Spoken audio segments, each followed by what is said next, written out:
ನಮಸ್ಕಾರ ಗೆಳೆಯರೆ, ಪಾಠಶಾಲೆ ಯೂಟ್ಯೂಬ್ ಚಾನಲ್ಗೆ ಸ್ವಾಗತ ಸುಸ್ವಾಗತ. ಇದನ್ನು ನಾವು ನಿಮ್ಮ ಜಿ ಕೆ ಟಾಪಿಕ್ಸು ಯಾವ ಎಕ್ಸಾಮ್ಗೆ ಅಂದರೆ ನಿಮ್ಮ ರಾಯಚೂರು DCC ಬ್ಯಾಂಕ್ಗೆ, ಶಿಮೂಲ್ಗೆ, ಕರ್ನಾಟಕ ಗ್ರಾಹಕರ ಮಹಾಮಂಡಲ ಕಾಲೇಜಿದೆಯಲ್ಲ, ಸೊ ಇದೆಲ್ಲದಕ್ಕೂ ಶಾರ್ಟ್ಕಟ್ಸ್ ಹೇಳ್ತೀನಿ. ಜಿ ಕೆನಲ್ಲಿ ಇಂಪಾರ್ಟೆಂಟ್ ಟಾಪಿಕ್ಸ್ ಹೇಳ್ತೀನಿ. ಜಿ ಕೆ ತುಂಬ ಜನ ಮೆಸೇಜ್ ಮಾಡ್ತಾ ಇದ್ದೀರಾ ಟಾಪಿಕ್ಸ್ ಹೇಳ್ರಿ ಅಂತ, ಸೊ ಹೇಳ್ತೀನಿ. ಸೊ ಯಾರೆಲ್ಲ ಚಾನಲ್ಗೆ ಸಬ್ಸ್ಕ್ರೈಬ್ ಆಗಿಲ್ಲ ಇಮಿಡಿಯೇಟ್ಲಿ ಸಬ್ಸ್ಕ್ರೈಬ್ ಆಗಿರಿ, ವಿಡಿಯೋನ ಮ್ಯಾಕ್ಸಿಮಮ್ ನಮ್ಮ ಪೀಪಲ್ಗೆ ಶೇರ್ ಮಾಡಿರಿ. ಯಾರಿಗಾರ ನೋಟ್ಸ್ ಅವಶ್ಯಕತೆ ಇದ್ದರೆ ಈ ನಂಬರ್ಗೆ ಕಾಂಟ್ಯಾಕ್ಟ್ ಮಾಡಿ. ಇದೇ ವಿಡಿಯೋದ ಡಿಸ್ಕ್ರಿಪ್ಷನ್ ಬಾಕ್ಸಲ್ಲಿ ಸುಮಾರು ವಿಡಿಯೋಸ್ ಇದ್ದಾವೆ. ನಮ್ಮ ನೋಟ್ಸಿಂದ ಯಾವ್ಯಾವ ಎಕ್ಸಾಮಲ್ಲಿ ಎಷ್ಟೆಷ್ಟು ಕ್ವಶನ್ಸ್ ಬಂದಿದ್ದಾವೆ ಅಂತ ಆ ವಿಡಿಯೋಸ್ನ ಒಂದ್ಸತಿ ಚೆಕ್ ಕಂಪ್ಲೀಟಾಗಿ ಚೆಕ್ ಮಾಡ್ಕೊಳ್ಳಿ. ತದನಂತರ ಯಾರಿಗಾರು ನೋಟ್ಸ್ ಅವಶ್ಯಕತೆ ಇದೆ ಅಂದರೆ ಈ ನಂಬರ್ಗೆ ಕಾಂಟ್ಯಾಕ್ಟ್ ಮಾಡಿ. ಸೊ ನಮ್ಮಲ್ಲಿ ಅವೈಲಬಲ್ ಇರ್ತಕ್ಕಂಥ notes cooperative, KMF, banking, 1959 act, 3,000 question bank ಇದೆ ನಿಮ್ಮ ಕೋಆಪ್ರೇಟಿವ್ ಸಂಬಂಧಪಟ್ಟಿರ್ತಕ್ಕಂಥದ್ದು. ಪ್ಲಸ್ ಕನ್ನಡ ನೋಟ್ಸ್ ಇದೆ, ಶಾರ್ಟ್ಕಟ್ ಟ್ರಿಕ್ಸ್ ಇದ್ದಾವೆ. ಕನ್ನಡ ಶಾರ್ಟ್ಕಟ್ ಟ್ರಿಕ್ಸ್ ಇಂಟ್ರೊಡ್ಯೂಸ್ ಮಾಡಿದ್ದೀವಿ, ಕಂಪ್ಲೀಟ್ ಶಾರ್ಟ್ಕಟ್ ಟ್ರಿಕ್ಸ್. ಹಿಂದೆ ವಿಡಿಯೋದಲ್ಲಿ ನೋಡ್ಬೋದು ನೀವು ಎಲ್ಲಿಂದ ಕ್ವಶನ್ ಬರುತ್ತೆ, ಯಾವ ಕ್ವಶನ್ನ ತೆಗಿತಾರೆ, ಅದು ಯಾವ ಪ್ಯಾಟರ್ನಲ್ಲಿ ಇರುತ್ತೆ, ಅದನ್ನು ಸಾಲ್ವ್ ಮಾಡೋ ರೀತಿ ಅಷ್ಟು ಇದೆ, ಶಾರ್ಟ್ಕಟ್ ಟ್ರಿಕ್ಸ್ ಇದೆ. ನಿಮ್ಮ ವ್ಯಾಕರಣನೇ ಕಾಂಪ್ಲಿಕೇಟೆಡ್ ಸೆಕ್ಷನ್ನು ಅದರಲ್ಲಿದೆ. ಇನ್ನು ಕಾನ್ಸ್ಟಿಟ್ಯೂಷನ್ ಕರೆಂಟ್ ಅಫೇರ್ಸ್ ಬೇಸ್ಡ್ ಇದೆ. ಯಾರಿಗಾರ ಅವಶ್ಯಕತೆ ಇದ್ದರೆ ತಗೊಂಡು ಓದಿ. ಇಂಗ್ಲೀಷು ನಮ್ಮಲ್ಲಿ ಅವೈಲಬಲ್ ಇರ್ತಕ್ಕಂಥ ಇಂಗ್ಲೀಷ್ನ ನಮ್ಮ ಸ್ಟೂಡೆಂಟ್ಸ್ಗೆ ನಮ್ಮಲ್ಲಿ ಯಾರು ನೋಟ್ಸ್ ಪರ್ಚೇಸ್ ಮಾಡಿರ್ತಾರೆ ಆ ಸ್ಟೂಡೆಂಟ್ಸ್ಗೆ ಇಂಗ್ಲೀಷ್ ನಮ್ಮಲ್ಲಿ ಅವೈಲಬಲ್ ಇರ್ತಕ್ಕಂಥ ಮೆಟೀರಿಯಲ್ನ PDF ಮುಖಾಂತರ ಹಾಕ್ಕೊಡ್ತೀವಿ. ಪ್ಲಸ್ ಕರೆಂಟ್ ಅಫೇರ್ಸು PDF ಮುಖಾಂತರ ಹಾಕ್ಕೊಡ್ತೀವಿ. ನಿಮ್ಮ cooperative, Kannada and constitution printed notes available ಇರುತ್ತೆ. ಯಾರಿಗಾರ ಅವಶ್ಯಕತೆ ಇದ್ದರೆ ತಗೊಂಡು ಓದಿ ಅಂತ ಹೇಳ್ತಾ ವಿಡಿಯೋ ಒಳಗಡೆ ಎಂಟ್ರಾಗೋಣ. ಸುಮಾರು ಜನ ನಿಮ್ಮ ಇದರದ್ದು ಕೇಳ್ತಾ ಇದ್ರಿ, ಯಾವುದ್ರದ್ದು, ಈ ಮಹಾಮಂಡಲದ್ದಾಗಿರಲಿ, KMF ಆಗಿರಲಿ, ನಿಮ್ಮ ಬ್ಯಾಂಕ್ದಾಗಿರಲಿ, DCC ಬ್ಯಾಂಕ್ದಾಗಿರಲಿ, ಎಲ್ಲದಕ್ಕೂ ಇದೇ ಸಿಲೆಬಸ್ಸು. ಇಲ್ಲಿ ಕಾಣಿಸ್ತಾ ಇದೆಯಲ್ಲ, ಇದೇ ಸಿಲೆಬಸ್ಸು. ನಿಮ್ಮ ಕೋಆಪ್ರೇಟಿವ್ ಎಲ್ಲ, ನಿಮ್ಮ DCC ಬ್ಯಾಂಕ್ಸ್ಗೆ ಇದೇ ಸಿಲೆಬಸ್ಸು, ನಿಮ್ಮ KMFಗೆ ಇದೇ ಸಿಲೆಬಸ್ಸು, ನಿಮ್ಮ ಗ್ರಾಹಕರ ಮಹಾಮಂಡಲಕ್ಕೆ ಇದೇ ಸಿಲೆಬಸ್ಸು. ಇನ್ಯಾವುದಾದ್ರೂ ಕೋಆಪ್ರೇಟಿವ್ ಎಕ್ಸಾಮ್ಸ್ ಯಾವ್ದಾದ್ರು ಅಟೆಂಡ್ ಮಾಡ್ತಿದ್ರೆ ಇದೇ ಸಿಲೆಬಸ್ ಇರುತ್ತೆ. ಕೋಆಪ್ರೇಟಿವ್ ಸಂಬಂಧಪಟ್ಟಂಥ ಪ್ರಾಥಮಿಕ ಸಹಕಾರಿ ಸಂಘಗಳು ಆ ಥರ ಲೈಕ್ ದಟ್ ಯಾವ್ದಾರು ಎಕ್ಸಾಮ್ ಅಟೆಂಡ್ ಮಾಡ್ತಿದ್ರೆ ಇದೇ ಸಿಲೆಬಸ್ ಇರುತ್ತೆ. ಜಸ್ಟ್ ಒಂದು ಸೆಕೆಂಡಲ್ಲಿ ಎಕ್ಸ್ಪ್ಲೈನ್ ಮಾಡ್ತೀನಿ ನೋಡ್ರಿ. ಕನ್ನಡ 50 ಮಾರ್ಕ್ಸ್ಗೆ ಇರುತ್ತೆ. ಯಾವುದಕ್ಕೆ? ಅಸಿಸ್ಟೆಂಟ್ ಮ್ಯಾನೇಜರ್ಗಾಗಿರಲಿ, ಸಹಾಯಕರು grade 1 in the sense FDA, SDA and managers and above posts. ನಿಮ್ಮ ಶಿಮೂಲ್ಗೂ ಇದೇನೆ, ಎಲ್ಲ ಕೋಆಪ್ರೇಟಿವ್ಗೂ ಇದೇ ಸಿಲೆಬಸ್ಸೇ ಇರುತ್ತೆ. ಎಲ್ಲ ಕೋಆಪ್ರೇಟಿವ್ ಅಂತ ಹೇಳ್ತಾ ಇದ್ದೀನಿ, ಇದೇ ಸಿಲೆಬಸ್ ಇರುತ್ತೆ. DCC ಬ್ಯಾಂಕ್ಸ್ಗೆ, KMFಗೆ ಪ್ಲಸ್ ಎಲ್ಲ ಮಹಾಮಂಡಲಗಳಿಗೆ ಇದೇ ಸಿಲೆಬಸ್ ಇರುತ್ತೆ. ಏನಿರುತ್ತೆ ಸಿಲೆಬಸ್ ಅಪ್ಪ ಅಂದರೆ, ಕನ್ನಡ 50 ಮಾರ್ಕ್ಸ್ಗೆ ಇರುತ್ತೆ. ಕನ್ನಡ ಎಷ್ಟು ಮಾರ್ಕ್ಸ್ಗೆ ಇರುತ್ತೆ? 50 ಮಾರ್ಕ್ಸ್ಗೆ ಇರುತ್ತೆ. ಇಂಗ್ಲೀಷ್ ಎಷ್ಟು ಮಾರ್ಕ್ಸ್ಗೆ ಇರುತ್ತೆ? 25 ಮಾರ್ಕ್ಸ್ಗೆ ಇರುತ್ತೆ. GK ಎಷ್ಟು ಮಾರ್ಕ್ಸ್ಗೆ ಇರುತ್ತೆ? ಇದು GK 25 ಮಾರ್ಕ್ಸ್ಗೆ ಇರುತ್ತೆ. GK ಅಂದರೆ ಜನರಲ್ ನಾಲೆಡ್ಜ್ ಅಂತ ಹೇಳಿ ಕರಿತೀವಿ. ಇದನ್ನು ಕರೆಂಟ್ ಅಫೇರ್ಸ್ ಬೇಸ್ಡ್ ಓದ್ಕೊಂಡ್ರೆ ಸ್ಕೋರಿಂಗು ಹೈಕ್ ಆಗುತ್ತೆ. ಸಿಂಪಲಾಗಿ ಹೇಳ್ತಾ ಇದ್ದೀನಿ, ಹೈಕ್ ಆಗುತ್ತೆ. ಇನ್ನು ಸಹಕಾರಿ ವಿಷಯಗಳು 50 ಮಾರ್ಕ್ಸ್ಗೆ ಇರುತ್ತೆ. ಇನ್ನು ಸಂವಿಧಾನ 25 ಮಾರ್ಕ್ಸ್ಗೆ ಇರುತ್ತೆ. ಈ 175 ಮಾರ್ಕ್ಸು ಎಲ್ಲ ಎಕ್ಸಾಮ್ಸ್ಗೂ ಕಾಮನ್ ಆಗಿರುತ್ತೆ. ಎಲ್ಲ ಅಂದರೆ ಏನು? DCC ಬ್ಯಾಂಕ್ಗೆ ಕಾಮನ್ ಆಗಿರುತ್ತೆ, KMFಗೆ ಕಾಮನ್ ಆಗಿರುತ್ತೆ, ಎಲ್ಲ ಸಹಕಾರಿ ಮಹಾಮಂಡಲಗಳು ಕಾಲಾಗಿರ್ತವಲ್ಲ, ಈ 175 ಮಾರ್ಕ್ಸು ಕಾಮನ್ ಸಿಲೆಬಸ್. ಇದು common syllabus and constant syllabus. ನಿಮ್ಮ ಯಾವುದಕ್ಕೆ ಇಲ್ಲಿ ಕಾಣಿಸ್ತಾ ಇದೆಯಲ್ಲ, ವ್ಯವಸ್ಥಾಪಕರು ಆಗಿರ್ಬೋದು, ಅಟೆಂಡರ್ ಪೋಸ್ಟ್ ಬಿಟ್ಟು ನಿಮ್ಮ SDA, FDA ಆ್ಯಂಡ್ ಎಬೋ ಮೇಲ್ಗಡೆ ಪೋಸ್ಟ್ ಬರ್ತಾವಲ್ಲ, ಎಲ್ಲದಕ್ಕೂ ಇದೇ ಸಿಲೆಬಸ್ ಇದೆ. ಅಟೆಂಡರ್ ಪೋಸ್ಟ್ ಇಲ್ಲಿ ಕೆಳಗಡೆ ಇದೆ. ಕ್ಲಿಯರಾಗಿ ಕಾಣಿಸ್ತಾ ಇದೆಯಲ್ಲ, ಅಟೆಂಡರ್ದು ಬಿಟ್ಟು ಮೇಲ್ಗಡೆ SDA, FDA, ನಿಮ್ಮ ಎಕ್ಸ್ಟೆನ್ಷನ್ ಆಫೀಸರ್ ಆಗಿರಲಿ, ಮ್ಯಾನೇಜರ್ಸ್ ಆಗಿರಲಿ, ಎಲ್ಲ ಪೋಸ್ಟ್ಗೂ ಇದೇ ಸಿಲೆಬಸ್ ಇದೆ. ಕಾಣಿಸ್ತಾ ಇದೆಯಲ್ಲ, ಇದೇ ಸಿಲೆಬಸ್ ಇದೆ. ನಿಮ್ಮ ಗ್ರಾಹಕರ ಮಹಾಮಂಡಲದಲ್ಲಿ ವಿಕ್ರಯ ಸಹಾಯಕರು ಇದೇ ಸಿಲೆಬಸ್ ಇದೆ. ವಿಕ್ರಯ ಸಹಾಯಕರು ಅಂತ ಒಂದು ಪೋಸ್ಟ್ ಇದೆ, ಅದಕ್ಕೂ ಇದೇ ಸಿಲೆಬಸ್ ಇದೆ. FDA ಕಾಲಾಗಿದೆ, ಅದಕ್ಕೂ ಇದೇ ಸಿಲೆಬಸ್ ಇದೆ. ಇಲ್ಲಿ ಕಾಣಿಸ್ತಾ ಇದೆಯಲ್ಲ, ಈ ಸಿಲೆಬಸ್ಸು ಅರ್ಥ ಆಗ್ತಿದೆಯಲ್ಲ. ಅದೇ ನಿಮ್ಮ ರಾಯಚೂರಲ್ಲಿ FDA ಇದು ಯಾವುದು ಅಟೆಂಡರ್ ಪೋಸ್ಟ್ ಕಾಲಾಗಿದೆ, ಅಟೆಂಡರ್ಗೆ ಈ ಸಿಲೆಬಸ್ ಇದೆ. ಕೆಳಗಡೆ ಇರೋದು ಹೇಳ್ತೀನಿ. ಇನ್ನು ಇಲ್ಲೊಂದು ಕಾಣಿಸ್ತಾ ಇದೆ ನೋಡಿ, 6ನೇದು, ಬ್ಯಾಂಕ್ಗಳು ಅಥವಾ ಸ್ಥಳೀಯ ಸಂಸ್ಥೆಯ ಯುಕ್ತವಾದ ಚಟುವಟಿಕೆಗಳು ಮತ್ತು ವಸ್ತುನಿಷ್ಠ ವಿಷಯಗಳಿಗೆ 25 ಮಾರ್ಕ್ಸು ಅಂತ ಇದೆ. ಏನಿಂಗಂದರೆ ಕ್ಲಿಯರಾಗಿ ಹೇಳ್ತಾ ಇದ್ದೀನಿ, ಮತ್ತೆ ಇದೇ ಮೆಸೇಜಸ್ ಮಾಡಬಾರ್ದು. 100 ಜನ ಮಾಡ್ತಿರ್ತಾರೆ, ಎಲ್ಲರಿಗೂ ಸೇರಿ ಹೇಳ್ತಾ ಇದ್ದೀನಿ. DCC ಬ್ಯಾಂಕ್ನ ಬರೀಲಿ ಈ 175 ಮಾರ್ಕ್ಸು ಕಾಮನ್ನು. ಕಾಮನ್. ನಿಮ್ಮ DCC ಬ್ಯಾಂಕ್ಸು KMF ಗ್ರಾಹಕರ ಮಹಾಮಂಡಲಕ್ಕೆ ಕಾಮನ್. ಅದಾದ ನಂತರ ಈ 25 ಮಾರ್ಕ್ಸ್ ಅಷ್ಟೇ ನಾನು ಮಾತಾಡ್ತಾ ಇರೋದು. ಈಗ ಸಪೋಸ್ ರಾಯಚೂರು DCC ಬ್ಯಾಂಕ್ ಬರೆಯೋಕ್ಕೆ ಹೋಗ್ತಾ ಇದ್ದೀರಾ ಅಂದರೆ ಜಸ್ಟ್ ಬ್ಯಾಂಕಿಂಗ್ ಮಾತ್ರ ಓದ್ಕೊಂಡು ಹೋಗ್ಬೇಕು. ಯಾಕೆ ಅಂದರೆ ಇದು ಒಂದು ಬ್ಯಾಂಕು, ಇಲ್ಲೇ ಹೇಳ್ತಾ ಇದೆಯಲ್ಲ, ಸಂಸ್ಥೆಯ ಯುಕ್ತವಾದ ಚಟುವಟಿಕೆಗಳು. ಯಾವ ಸಂಸ್ಥೆ ಯಾವ ಎಕ್ಸಾಮ್ ಬರ್ತಿದ್ರೋ ಆ ಸಂಸ್ಥೆ ಅಂತ ಅದರ ಅರ್ಥ ಆಗ್ತಿದೆಯಲ್ಲ. DCC ಬ್ಯಾಂಕ್ ಬರೀಬೇಕಾದ್ರೆ ಬ್ಯಾಂಕಿಗೆ ಸಂಬಂಧಪಟ್ಟಿದ್ದು ನೋಡ್ಕೊಂಡು ಹೋಗ್ಬೇಕು 25 ಮಾರ್ಕ್ಸ್ಗೆ. ಅದೇ ಇಲ್ಲ ನಾನು KMF ಬರಿತಾ ಇದ್ದೀನಿ ಅಂತ ಹೇಳಿದ್ರಿ, KMF ಬರಿತಾ ಇದ್ದೀನಿ ಅಂತ ಹೇಳಿದ್ರಿ, KMF ಬರಿತಾ ಇದ್ದೀನಿ ಅಂತ ಏನಾದ್ರು ಹೇಳಿದ್ರೆ ಈ ಜಾಗಕ್ಕೆ, ಈ 25 ಮಾರ್ಕ್ಸ್ ಜಾಗಕ್ಕೆ KMF ನೋಟ್ಸು ಆ್ಯಡಪ್ ಆಗುತ್ತೆ. ಇದನ್ನು ತೆಗಿತೀರಾ, ಬ್ಯಾಂಕ್ನ ಪಕ್ಕಕ್ಕೆ ಇಡ್ತೀರಾ, KMF ಆ್ಯಡಪ್ ಆಗುತ್ತೆ. ಈ 175 ಮಾರ್ಕ್ಸು ಸೇಮ್ ಇರುತ್ತೆ, ಸಿಮಿಲರ್ ಇರುತ್ತೆ. ಅರ್ಥ ಆಗ್ತಿದೆಯಲ್ಲ. ಇನ್ನು 175 ಮಾರ್ಕ್ಸು ಸಿಮಿಲರ್ ಇರುತ್ತೆ. ಅರ್ಥ ಆಗ್ತಿದೆಯಲ್ಲ. ಸೊ KMF ಆಯಿತು, ಇದಾಯಿತು. ಗ್ರಾಹಕರ ಮಹಾಮಂಡಲದ್ದು ಸ್ವಲ್ಪ ನೋಟ್ಸ್ ಇರುತ್ತೆ, ಅದಕ್ಕೆ ಸಂಬಂಧಪಟ್ಟಂಥ ಮಹಾಮಂಡಲಕ್ಕೆ ಸಂಬಂಧಪಟ್ಟಂಗೆ ಅದನ್ನು ಇಲ್ಲಿ ಆ್ಯಡ್ ಮಾಡ್ಕೋಬೇಕು. ಅದನ್ನೆಲ್ಲ ಆ್ಯಡ್ ಮಾಡ್ಕೊಂಡ್ರೆ ಅದ್ರ ಕಥೆನೂ ಮುಗಿಯುತ್ತೆ. ಇಷ್ಟೇ ನೋಡ್ಕೋಬೇಕಾಗಿರೋದು. ಇದರಲ್ಲಿ ಯಾವುದೇ ರೀತಿಯಾದಂಥ ಸೈನ್ಸಲ್ಲಿ ಇರ್ತಕ್ಕಂಥ ರಾಕೆಟ್ ಸೈನ್ಸು ಇಲ್ಲ. It's a very simple concept. 2-3 degree ಮಾಡಿರ್ತೀರಾ, ಇಷ್ಟು ಕ್ಲಿಯರ್ ಆಗಿದೆ. ಮತ್ತೆ ಇದೇ ಮೆಸೇಜಸ್ನ ಮಾಡಬಾರ್ದು. ಸಿಲೆಬಸ್ ಅದು ಇದು ಅಂತ ಕತೆ ಹೇಳಲೇಬಾರ್ದು. ನೋಟಿಫಿಕೇಶನ್ಸ್ನ ಓದ್ಕೋಬೇಕು, ಆಯ್ತಲ್ಲ. Next attender post. ಅಟೆಂಡರ್ ಬರೆಯೋರು ತುಂಬ ಜನ ಇದ್ದೀರಾ. ಅಟೆಂಡರ್ ಪೋಸ್ಟ್ಗೆ ಸಿಲೆಬಸ್ಸು ಇಲ್ಲೇ ಕಾಣಿಸ್ತಾ ಇದೆ ನೋಡಿ. ಕನ್ನಡ 50 ಮಾರ್ಕ್ಸ್ಗೆ ಇರುತ್ತೆ, GK 50 ಮಾರ್ಕ್ಸ್ಗೆ ಇರುತ್ತೆ. ಮುಗಿದೋಯ್ತು. ಅಟೆಂಡರ್ ಬರೆಯೋರು ಇದನ್ನು ನೋಡ್ಕೊಂಡು ಓದ್ಕೋಬೇಕು.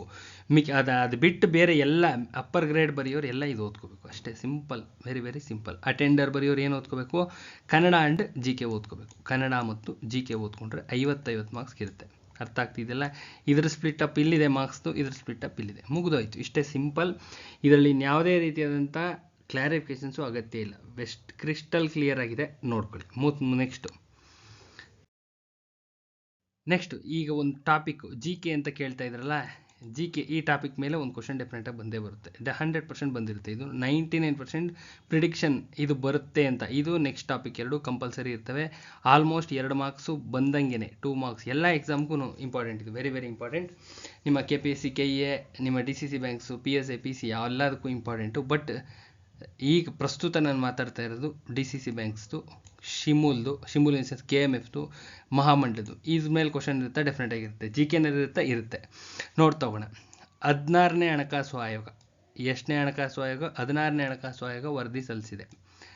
ಇದರ ಅವಧಿ ಕೇಳ್ತಾ ಇರ್ತಾರೆ. ಹಣಕಾಸು ಆಯೋಗದ ಅವಧಿ ಎಲ್ಲಿಂದ ಎಲ್ಲಿವರೆಗೂ ಅಂತ. 26 ಏಪ್ರಿಲ್ 1ನೇ ತಾರೀಕಿಂದ 31 ಮಾರ್ಚ್ 2031ರವರೆಗೆ ಕೇಳ್ತಾ ಇರ್ತಾರೆ. ಅವಧಿ ಗೊತ್ತಿರಬೇಕು. ನಾವು ಮಾತಾಡ್ತಾ ಇರೋದು 16ನೇ ಹಣಕಾಸು ಆಯೋಗದ ಬಗ್ಗೆ. ಓಕೆ. ಸಂವಿಧಾನದ 280 ಕ್ಲಾಸ್ 1ನೇ ವಿಧಿಯನ್ವಯ ಭಾರತ ರಾಷ್ಟ್ರಪತಿಗಳು ಅರವಿಂದ್ ಪನಗರಿಯವರ ಅಧ್ಯಕ್ಷತೆಯಲ್ಲಿ ಹಣಕಾಸು ಆಯೋಗನ ರಚನೆ ಮಾಡ್ತಾರೆ. ಯಾರು ಹೆಡ್ಡು? ಅರವಿಂದ್ ಪನಗರಿಯ. 16ನೇ ಹಣಕಾಸು ಆಯೋಗ, ಅರವಿಂದ ಪನಗರಿಯ ಹೆಡ್ಡು. ಆರ್ಟಿಕಲ್ ಎಷ್ಟು? 280. ಮುಗೀತು. ನೆಕ್ಸ್ಟ್ 16ನೇ ಹಣಕಾಸು ಆಯೋಗ ದೇಶಾದ್ಯಂತ ಅಧ್ಯಯನ ನಡೆಸಿ 2025ರ ನವೆಂಬರ್ 17ರಂದು ತನ್ನ ವರದಿನ ರಾಷ್ಟ್ರಪತಿಗಳು ಸಲ್ಲಿಸುತ್ತೆ. 2025 ನವೆಂಬರ್ 17ರಂದು ವರದಿ ಸಲ್ಲಿಸುತ್ತೆ. ಈ ಸಂದರ್ಭದಲ್ಲಿ ಆಯೋಗದ ಸದಸ್ಯರುಗಳು ಯಾರ್ಯಾರು ಅಂತ ಕೇಳ್ತಾ ಇರ್ತಾರೆ. ABCD ಆಪ್ಷನ್ ಗೊತ್ತಿರಬೇಕು. ಮನೋಜ್ ಪಾಂಡೆ ಅಂತ ಇದ್ರು, ಹನಿಜಾರ್ಜ್ ಅಂತಿದ್ರು, ಮ್ಯಾಥ್ಯೂ, ಸೌಮ್ಯ ಕಂಠಿ ಘೋಷ್ ಮತ್ತು ರವಿಶಂಕರ್, ಇವರಿಷ್ಟು ಜನ ಇದ್ರು. ನೆಕ್ಸ್ಟ್ ಈ ವರದಿ 2026 ಏಪ್ರಿಲ್ 1ರಿಂದ ಪ್ರಾರಂಭವಾಗುವ 5 ವರ್ಷದ ಅವಧಿಯನ್ನು ಒಳಗೊಂಡಿರುತ್ತೆ. ಇದರ ಅವಧಿ ಕೇಳ್ತಾ ಇರ್ತಾರೆ, ಗೊತ್ತಿರಬೇಕು. ಇನ್ನು ಇದನ್ನು ಸಂಸತ್ತಿನಲ್ಲಿ ಮಂಡನೆ ಮಾಡ್ತಾರೆ. ರಾಷ್ಟ್ರಪತಿಗಳ ಜವಾಬ್ದಾರಿಯಾಗಿರುತ್ತೆ ಮಂಡಿಸತಕ್ಕಂಥದ್ದು. ಭಾರತ ಸಂವಿಧಾನದ 281ನೇ ವಿಧಿಯನ್ವಯ ಭಾರತ ರಾಷ್ಟ್ರಪತಿಗಳು ಹಣಕಾಸು ಆಯೋಗದ ವರದಿಯನ್ನು ಸಂಸತ್ತಿನ ಉಭಯ ಸದನಗಳ ಮುಂದೆ ಮಂಡಿಸಿದ ರೀತಿ ನೋಡ್ಕೋತಾರೆ. ನೆಕ್ಸ್ಟ್ 16ನೇ ಹಣಕಾಸು ಆಯೋಗದ ಬಗ್ಗೆ ಮಾಹಿತಿ ನೋಡ್ತಾ ಹೋಗೋದಾದ್ರೆ, ಇದು ಸೆಟಪ್ ಆಗಿದ್ದು 2023 ಡಿಸೆಂಬರ್ 31. ಹೆಡ್ ಅರವಿಂದ ಪನಗರಿಯ ಅಂತ. ಪೂರ್ಣಾವಧಿ ಸದಸ್ಯರು ಮನೋಜ್ ಪಾಂಡೆ, ಹನಿಜಾರ್ಜ್ ಮ್ಯಾಥ್ಯೂ ಮತ್ತು ಸೌಮ್ಯ ಕಂಠಿ ಘೋಷ್ ಅಂತ. ನೆಕ್ಸ್ಟ್ ಅಲ್ಪಾವಧಿ ಸದಸ್ಯರು ರವಿಶಂಕರ್ ಅಂತ RBI ಡೆಪ್ಟಿ ಗವರ್ನರ್ ಆಗಿದ್ರು. ಇನ್ನು ಕೇಂದ್ರ ಹಣಕಾಸು ಆಯೋಗದ ಬಗ್ಗೆ ನೋಡ್ತಾ ಹೋಗೋಣ. ಇದೊಂದು ಆಕ್ಚುಲಿ ಸಂವಿಧಾನಿಕ ಸಂಸ್ಥೆ. ಕಾನ್ಸ್ಟಿಟ್ಯೂಷನ್ ಆರ್ಟಿಕಲ್ ಅಲ್ಲಿ ಯಾವ್ಯಾವ ಕಂಡು ಬರ್ತವೆ ಅವೆಲ್ಲ ಸಂವಿಧಾನಿಕ ಸಂಸ್ಥೆ. ಅದೇ ಕಾನ್ಸ್ಟಿಟ್ಯೂಷನ್ ಆರ್ಟಿಕಲ್ ಅಲ್ಲಿ ಯಾವ್ಯಾವ ಕಂಡು ಬರೋದಿಲ್ಲ ಅವು ಸಂವಿಧಾನಿಕ ಸಂಸ್ಥೆ ಅಲ್ಲ. ಫಸ್ಟ್ ಬೇಸಿಕ್ಕು ಡಿಫ್ರೆನ್ಸಿಯೇಷನ್ ಮಾಡೋ ರೀತಿ ಇದು. ಸಂವಿಧಾನಿಕ ಸಂಸ್ಥೆ ಹೌದಾ ಅಲ್ವಾ ಅಂತ ಕೇಳ್ತಾ ಇರ್ತಾರೆ. ಸಿಂಪಲಾಗಿ ಕಂಡುಹಿಡಿಬೋದು. ಸಿಂಪಲಾಗಿ ಆರ್ಟಿಕಲ್ಸಲ್ಲಿ ಏನಾದರೂ ಕಂಡು ಬರ್ತಾ ಇದ್ದಾವೆ ಅಂದರೆ ಸಂವಿಧಾನಿಕ ಸಂಸ್ಥೆ, ಇಲ್ಲ ಅಂದರೆ ಶಾಸನಬದ್ಧ ಸಂಸ್ಥೆನೋ ಇನ್ನೊಂದೋ ಮತ್ತೊಂದು ಗೌರ್ಮೆಂಟ್ ಆರ್ಡರ್ಸ್ ಮುಖಾಂತರ ಮಾಡ್ಕೊಂಡಿರ್ತಾರೆ, ಅದು ಸೆಕೆಂಡ್ರಿ. ಈ ಪ್ರಸ್ತುತ ಸಂವಿಧಾನದ ಬಗ್ಗೆ ಮಾತಾಡ್ತಾ ಇದ್ದೀವಿ. ಇದೊಂದು ಸಂವಿಧಾನಿಕ ಸಂಸ್ಥೆನ? ಹೌದು. ಆರ್ಟಿಕಲ್ ಎಷ್ಟು? 280ರಲ್ಲಿದೆ. ಸೊ ಸಂವಿಧಾನಿಕ ಸಂಸ್ಥೆ.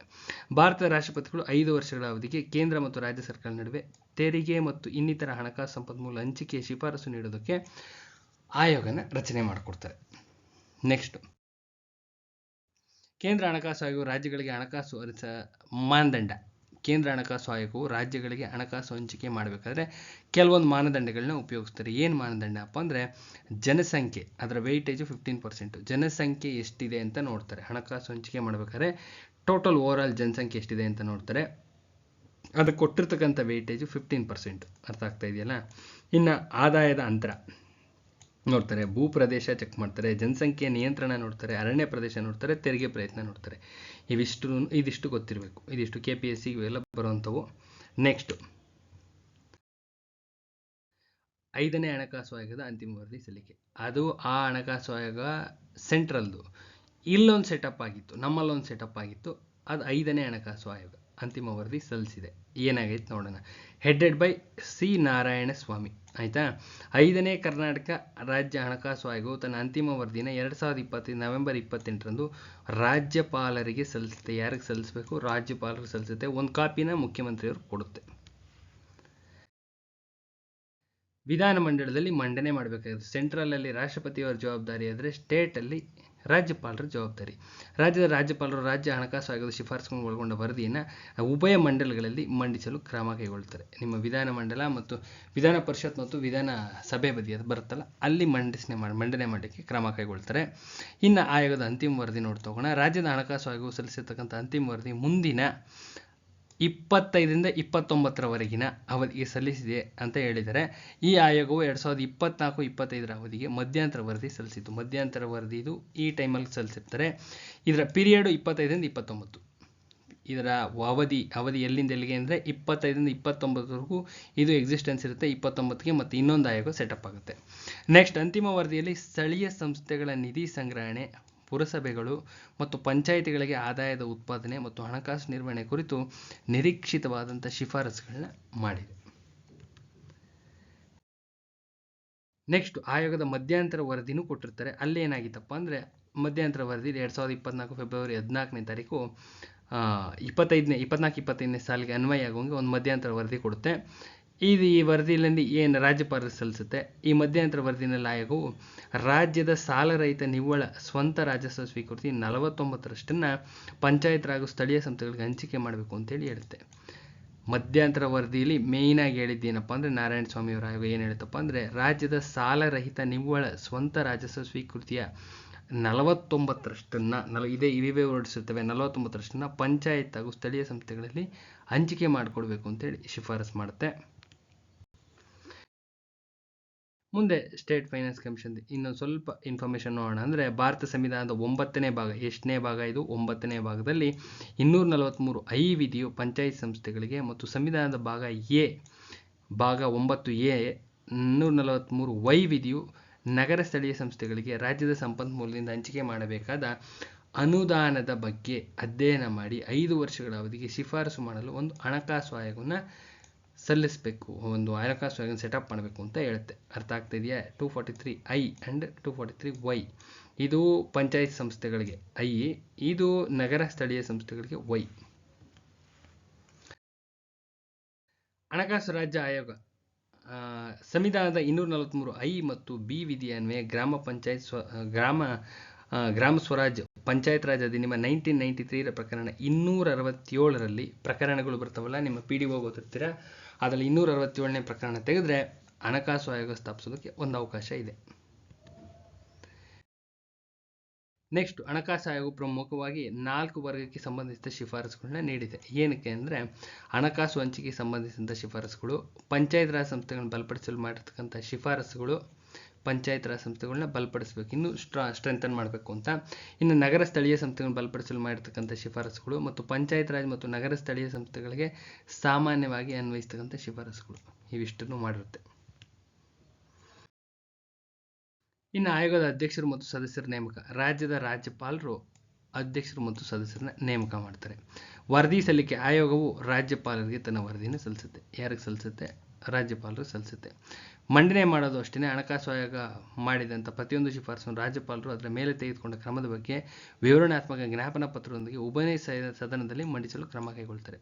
ಎರಡೂ ಸದನದಲ್ಲಿ ಮಂಡಿಸ್ತಾರೆ. ಮೂರನೇ ಆಯೋಗ ಕೋಡ್ಗಿ ಅಂತ ಬರ್ತಾರೆ. ಕೋಡ್ಗಿ ಅಂತ ಬರ್ತಾರೆ. ಕೋಡ್ಗಿ ಅಂತ ಬರ್ತಾರೆ. 4ನೇದು ಚಿನ್ನಸ್ವಾಮಿ ಆಯೋಗ. 5ನೇದು ನಾರಾಯಣ ಸ್ವಾಮಿ ಅವರ ಆಯೋಗ. ಇದಿಷ್ಟು ಇಂಪಾರ್ಟೆಂಟ್ ಆಗ್ತದೆ. ಆಯೋಗಗಳು ಯಾರ್ಯಾರು ಸೆಟಪ್ ಮಾಡಿದ್ರು ಅಂತ ಗೊತ್ತಿರಬೇಕು. ಯಾವ್ಯಾವ ಇಸ್ವಿನಲ್ಲಿ ಯಾರಾದ್ಮೇಲೆ ಯಾರು ಬಂದರು ಅಂತ ಕ್ರೊನಾಲಜಿ ಗೊತ್ತಿರಬೇಕು ಅಷ್ಟೇ. ಇಷ್ಟು ಎರಡರಲ್ಲಿ 2 ಕ್ವಶನ್ ಬರೋ ಚಾನ್ಸಸ್ ತುಂಬ ಜಾಸ್ತಿ ಇದೆ. ಒಂದಂತೂ ಗ್ಯಾರಂಟಿ ಇದ್ದೇ ಇರುತ್ತೆ. ಇದೇ ಥರ GK ನೋಟ್ಸ್ನ ರೆಡಿ ಮಾಡ್ಕೊಳ್ಳಿ. ಯಾರಿಗಾರ ನೋಟ್ಸ್ ಅವಶ್ಯಕತೆ ಇದ್ದರೆ ನಿಮ್ಮ cooperative, constitution, Kannada authenticated notes available ಇದೆ. ಪ್ರಿಂಟೆಡ್ ನೋಟ್ಸ್ ಅವೈಲಬಲ್ ಇದೆ. ಯಾರಿಗಾರ ಅವಶ್ಯಕತೆ ಇದ್ದರೆ ಮುಂದೆ ನಂಬರ್ ಇತ್ತಲ್ಲ, ನಂಬರ್ಗೆ ಕಾಲ್ ಮಾಡಿ ಅಂತ ಹೇಳ್ತಾ ಈ ವಿಡಿಯೋನ ಇಲ್ಲಿಗೆ ಎಂಡ್ ಮಾಡ್ತಾ ಇದ್ದೀನಿ. ನಾಳೆ ಇನ್ನೊಂದು ವಿಡಿಯೋ ಜೊತೆ ಬರ್ತೀನಿ. ನಮಸ್ಕಾರ.